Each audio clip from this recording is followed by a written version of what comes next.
Brewster Higley was born in 1823 in the town of Rutland, Ohio. Now, it seems like young Brewster was predestined to have a life filled with untimely death. His father died 3 months before Brewster was born. His mother died while Brewster was still a toddler, and Brewster ended up living with a grandfather who was a very well-known and well-respected judge in the Rutland, Ohio area. At age 18, Brewster decided to go into the medical field. He got his medical degree and then moved to Indiana. He had an uncle who lived there. He moved in with his uncle and started up his own medical practice.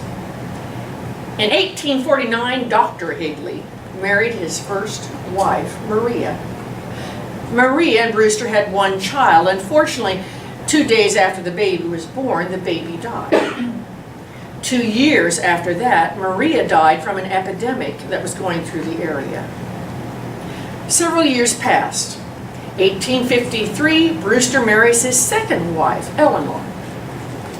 Eleanor died, giving birth to their one and only son, and the baby died also.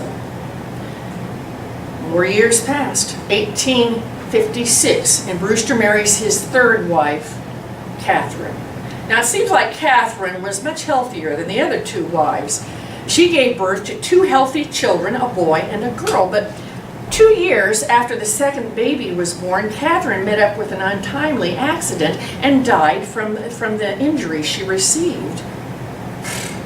Not wanting to give up, Brewster married a fourth time. He married a fourth time. 1866, he married his fourth wife, Mercy.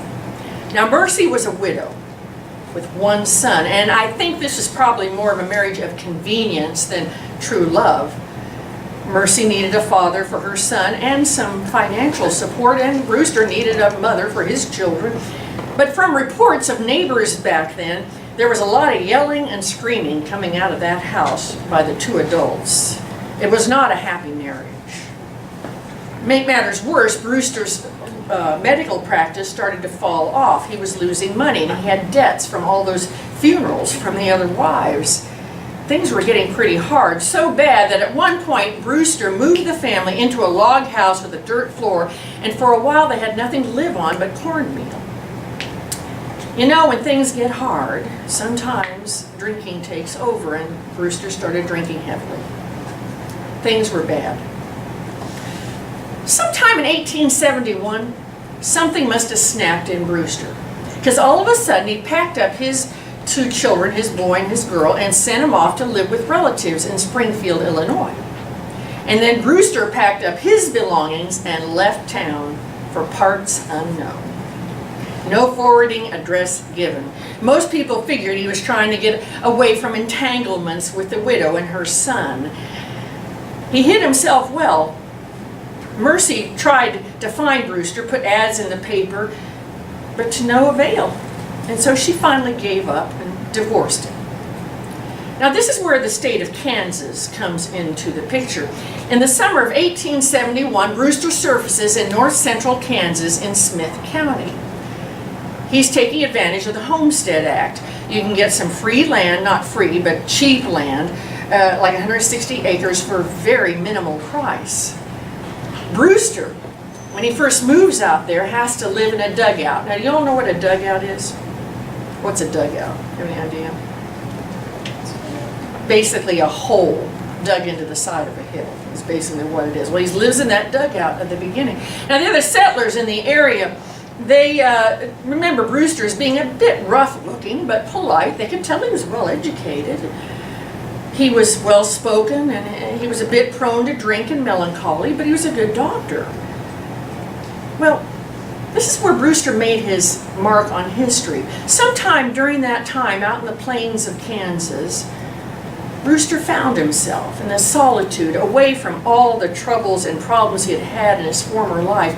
He was able to get away from it and concentrate and look at himself and look at the beautiful prairie, and he fell in love with it. Out there, in the middle of nowhere, in a dugout. And he grew to love that home. He loved that home, and he started to write. He started to write about that home, about that hole in the side of the hill, that hole which had become his home on the range. Oh, give me a home where the buffalo roam, where the deer and the antelope play, where seldom is heard a discouraging word and the skies are not cloudy all day. Home, home on the range, where the deer and the antelope play, where seldom is heard a discouraging word and the skies are not cloudy all day. Yes, Brewster Higley wrote the words to Home on the Range. A friend of his up in Smith County put music to those words, and it became the song it is today. Now, there's more to the story, though. At age 52, Brewster Higley married his fifth wife, Sarah.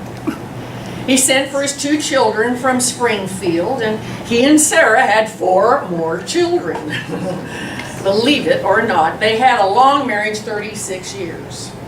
Brewster Higley, born in 1823 in Rutland, Ohio, died in 1911 in Shawnee, Oklahoma, at the ripe old age of 87. Oh, the air is so pure and the zephyr so free and the breeze is so balmy and light that I would not exchange my home on the range for all of the cities so bright. Home, home on the range, where the deer and the antelope play, where seldom is heard a discouraging word and the skies are not cloudy all day. Brewster Higley.